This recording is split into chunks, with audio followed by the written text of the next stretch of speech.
तो संदीप रेड्डी वांगा ने 1 दिसंबर को हमारे मुंह पे ऐसा जानवर फेंक के मारा कि कोई भी समझ नहीं पा रहा है कि सच क्या है, झूठ क्या, सही क्या है, गलत क्या। हर कोई अपने ओपिनियंस को जेब में लेके घूम रहा है और जहां मर्जी वहां खोल के पटक दे रहा है। और जिसने भी बोला कि तेरा ओपिनियन गलत है उसको बोलता है लेकिन ओपिनियन देना हर किसी की राइट है। अपन ओपिनियंस पे बात नहीं करते, अपन थ्योरीज और उसके आगे वाली चीजों पे बात करते हैं, जिस पे मैंने एक ऑलरेडी वीडियो बना दिया था। अगर आप लोगों ने नहीं देखा तो यहाँ कहीं पे फ्लैश हो रहा होगा। लेकिन मुझे फिर रियलाइज हुआ कि इसके ऊपर और भी बात करी जा सकती है, स्पेशली तब जब मैंने उस वाले वीडियो में बहुत सारी चीजें गलत बोल दी थी। एंड आई रियलाइज कि मुझे मूवी एक बार फिर से देखने की जरूरत है। और दोबारा देखने पर मुझे समझ में आया कि चीजें जितनी दिखाई पड़ रही हैं उससे बहुत ज्यादा अलग है। और अलग क्यों है उन पे एक एक करके बात करना शुरू करते हैं। सबसे पहले इस पूरे कंसेप्ट को समझने के लिए हमें यह समझना जरूरी है कि जानवर मतलब एनिमल, संदीप रेड्डी वांगा ने जब एनिमल मूवी में एनिमल की बात करी है तो उनका एनिमल से तात्पर्य है क्या? क्या रणबीर कपूर का कैरेक्टर लिटरली एक एनिमल है? बिकॉज हम उसको वायलेंस करते हुए देखते तो हैं लेकिन पूरा टाइम नहीं, और वो स्पेसिफिक लोगों के साथ वायलेंट है, हर किसी के साथ नहीं। तो मतलब टेक्निकली वो एक एनिमल नहीं है, वो एक टैक्टिकली कैलकुलेटेड वॉरियर है जो बस अपने पिताजी को लेकर बहुत मैडली ड्रिवन है और कुछ भी नहीं। जो भी इंसान उसके पिताजी बलबीर सिंह को ढूंढने की कोशिश कर रहा था, he was just trying to find him, nothing else. क्या उसके तरीके कुछ ज्यादा वायलेंट है? जी हाँ बिल्कुल, लेकिन उसके पीछे ही तो इन्होंने एक बहुत ही कैलकुलेटेड सा लॉजिक दिया है, और वो है एनिमल अल्फा मेल पर्सनैलिटी वाला। आई मीन जब स्टार्टिंग में हम यंग रणबीर कपूर के कैरेक्टर की पर्सनैलिटी देखते हैं, जब वो रश्मिका को पटाने जाता है, तब वो एक अल्फा मेल की इमेज को उसके सामने पेंट करते हैं, जिससे काफी ज्यादा फैसिनेट होकर शादी कर लेती है। और उसी अल्फा मेल को रणबीर कपूर ने through out the movie play करने की कोशिश करी है। मतलब हर कहीं डोमिनेट करना, लीडर ऑफ द पैक बनना, फैमिली को भी लीड करने की कोशिश करना, हमेशा ड्राइविंग सीट पे रहना, और चाहे कुछ भी हो जाए कभी भी गिव अप ना करना। और फिर इसमें काफी सटल सी चीजें भी आ जाती है, जैसे कि कभी भी वहां पे शेव नहीं करना, बिकॉज नेचर ने हमको वैसा बनाया है तो हमको वैसे ही रहना चाहिए, अल्फा मेल पर्सनैलिटी। या फिर I will be on in just like that, लेकिन जब रश्मिका यूं करती है तो वो ऑन नहीं हो पाते। तो ये सब चीजें बताती हैं कि उनके दिमाग में एक छवि है अल्फा मेल पर्सनैलिटी को पोर्ट्रे करने की थ्रू आउट हिज लाइफ, लेकिन रियलिटी उससे थोड़ी सी डिफरेंट है। तो ये सब चीजें बताती हैं कि उसके दिमाग में एक अल्फा मेल पर्सनैलिटी की इमेज को पोर्ट्रे करने की चाह है through out his life, and वही चीज उसके पिताजी को प्रोटेक्ट करने की ड्राइव के साथ करस्पॉन्ड भी करती है, और कई गुना ज्यादा बढ़ भी जाती है जब उसके पिताजी की जान खतरे में पड़ती है। मतलब उसको ये लगने लगता है कि मुझे अब तो इनको प्रोटेक्ट करना ही पड़ेगा because I am the alpha of the family. अभी पूरा ज्ञान मैंने सिर्फ इसीलिए पेला ताकि आप ये समझ लो कि जो रणबीर कपूर का कैरेक्टर हम लोगों ने थ्रू आउट द मूवी देखा वो एक्चुअल एनिमल नहीं था। वो एक ऐसा कैरेक्टर था जिसमें अल्फा मेल पर्सनैलिटी के ट्रेट्स थे, जो अपनी फैमिली को प्रोटेक्ट करना चाहता था, स्पेशली हिज फादर। जो हमने एक्चुअल एनिमल देखा वो इस मूवी के पोस्ट क्रेडिट सीन में था,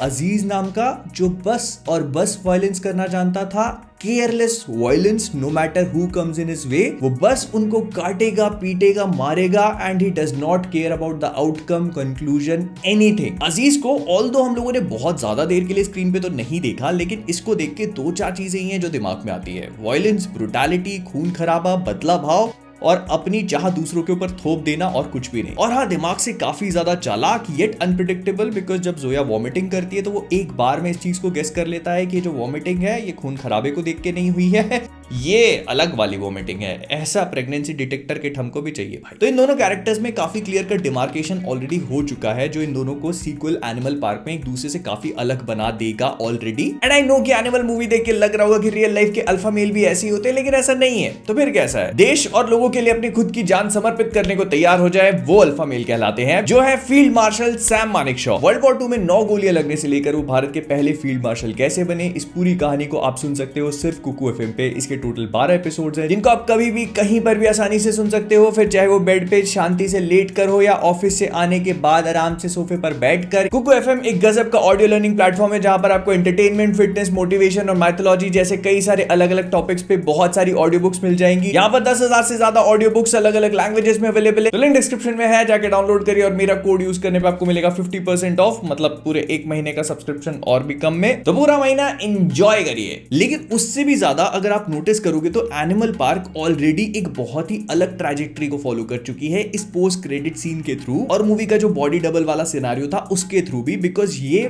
मूवी को एक बहुत ही अलग टैंजेंट पे लेके जाता है। और वो एक बहुत ही वाइल्ड सा सिनेरियो है जहां पर एक ही एक्टर, एक ही कैरेक्टर के कई सारे अलग अलग वर्जन एग्जिस्ट कर सकते हैं, कोई भी कभी भी नहीं मरेगा, और अगर मर भी गया तो उसकी डेथ परमानेंट नहीं है, बिकॉज हमको ये नहीं पता कि वो मरा है या उसका बॉडी डबल, क्योंकि हम लोगों ने अनिल कपूर के बॉडी डबल की डेथ देख ली थी, और इसी वजह से बहुत सारे लोग ये भी स्पेकुलेट करने चले हैं कि भाई बॉबी देओल नहीं मरा था, उसका बॉडी डबल भी हो सकता है वो, बट आई थिंक जो मरा था बॉबी देओल ही था, तो हम लोग को वहां दिमाग लगाने की जरूरत नहीं है। लेकिन हाँ, ऐसा भी बोला जा रहा है कि एनिमल पार्क 2 में हमको बॉबी देओल दूसरे फॉर्म में देखने को मिल सकता है। मतलब जो बच्चे हुए थे वो आइडेंटिकल ट्विंस थे, तो वो हो सकता है कि बड़े होकर बॉबी देओल ही बने, जो मुझे लगता है कि होने के चांसेस थोड़े से कम है। खैर, हम उस बारे में बात नहीं कर रहे, हम बात कर रहे थे रणबीर कपूर के बारे में। तो व्हाट आई थिंक कि इसकी ये लोग एनिमल पार्क में क्लियरली सत्ते पे सत्ता इनटू स्टेरॉइड्स पुल ऑफ करेंगे। मतलब सत्ते पे सत्ता का आर रेटेड वाला वर्जन, जिसमें अजीज जो है वो हमारे बलबीर सिंह जी की फैमिली में चला जाएगा रणविजय सिंह की जगह लेकर के, and then crazy shit will start to happen because कोई भी इस चीज को फिगर आउट नहीं कर पाएगा और वहां पे हमको एक्चुअल एनिमल देखने को मिलेगा। अब स्टोरी देखो कहां पे जाएगी ये तो अभी नहीं पता। और देखो, इसको संदीप रेड्डी वांगा बहुत ही क्रेजी तरीके से वाइल्ड डायरेक्शन में लेके जा सकते हैं, जिसपे हम लोग ऑलरेडी पुराने वाले वीडियो में बात कर चुके हैं। क्योंकि वो ऐसे पजामा खोल के जब वो नीचे वाली चीज पे बात करता है, उस जगह से पूछता है यू करके, तो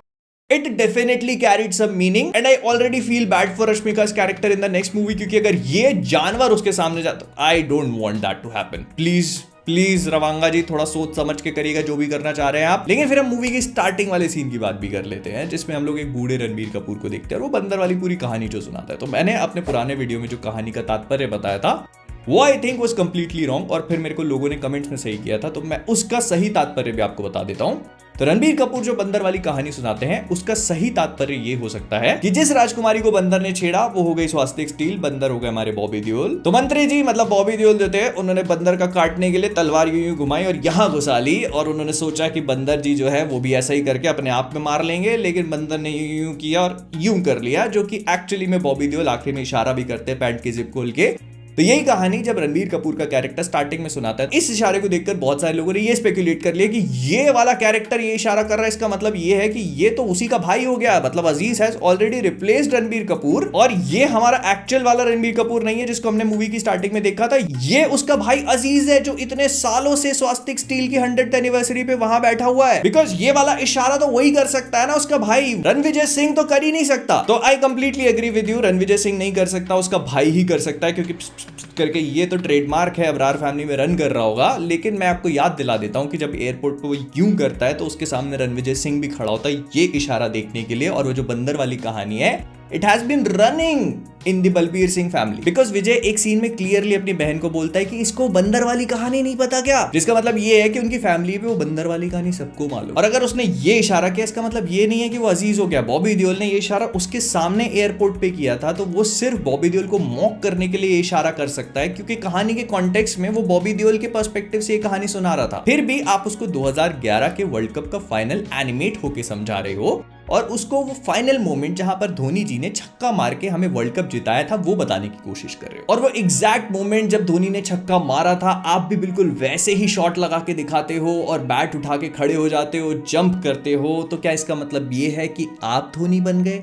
नहीं ना, आपको एग्जैक्ट सेम जेस्चर इसीलिए पता है बिकॉज यू वर देयर। आपने वो शॉट देखा था तो आपको याद है, तो आप उसको एज इट इज बता सकते हो। ये बात ये सिग्निफाई नहीं करता कि आप धोनी बन गए, काश ऐसा हो सकता, लेकिन हम लोग धोनी नहीं है, धोनी एक ही है। तो same thing could be applicable here as well. Just because बूढ़ा रणबीर कपूर यूं कर रहा है, इट डज नॉट मीन कि अजीज है। इट कुड जस्ट मीन कि वो वहां पे था, इसीलिए उसको पता है कि बॉबी देओल ने यूं किया था, तो वो बंदर वाली कहानी उसी कॉन्टेक्स्ट से समझाने की कोशिश कर रहा है। और क्योंकि कहानी में बंदर बॉबी देओल है और बंदर ने यूं किया था, तो बॉबी देओल ने भी यूं किया। स्टार्टिंग में जो मैंने आपको पूरा कॉन्सेप्ट समझाया था ना, वो ग्रे शेड और एनिमल कौन है नहीं है, आप खुद सोच के देखो कि वो इतना वॉयलेंट, डार्क, ग्रे भी नहीं है, ब्लैक भी नहीं, जेट ब्लैक कैरेक्टर उनकी फैक्ट्री की 100th एनिवर्सरी पे चढ़ के बैठा हुआ है। कितना ज्यादा डार्क मोमेंट हो जाएगा इस पूरी मूवी के लिए, और कितने सारे सवाल छूट जाएंगे कि उसके कजिन्स के झक मार रहे थे, उसने रणविजय के कैरेक्टर को प्रोबेबली मार दिया होगा और उसके सारे कजिन्स को पता भी नहीं चला। हाँ bro, this story has something more going on यार। संदीप रेड्डी वांगा ने एनिमल पार्क के लिए कुछ बचा के रखा होगा, जो वो हमको उसी पार्ट में बताएंगे। और टू बी ऑनेस्ट देखो, इस पूरी चीज को उन्होंने बहुत ही ओपन एंडेड रखा हुआ है, जैसा वो चाहें, जहां वो चाहें इसको वहां मोड़ सकते हैं, अगर आप सोच के देखोगे तो। लेकिन फिर भी मेरे जो थॉट्स और ओपिनियंस थे मैंने आपको सारे के सारे बता दिए, लेकिन अब आप मुझे बताना कि आपको इस पूरी चीज के बारे में क्या लगता है। विद दैट बीइंग सेड, हम लोग इस वीडियो को यहीं पे रैप अप करेंगे। पसंद और लाइक कर देना, शेयर कर देना, फ्लिकवर्स पे नए हो सब्सक्राइब करना मत भूलना, और इसी के साथ कुकू एफएम की लिंक डिस्क्रिप्शन में होगी, उसको जाके डाउनलोड करेगा और मेरा कोड यूज करना मत भूलना। मैं मिलूंगा आपसे बहुत ही जल्दी। और हाँ, अगर आपको एनिमल पार्क का वाला वीडियो देखना है तो यहाँ पर कहीं आ रहा होगा, तो उसको भी देखना मत भूलना। तो जाने से पहले फ्लिकवर्स से मैं हूं मोहित, और आप सभी लोग एज ऑलवेज जिंदगी में कोऑपरेटिव बनो, तो शायद आपको भी रोल्स रॉयस मिल जाए और वो फटेगी नहीं।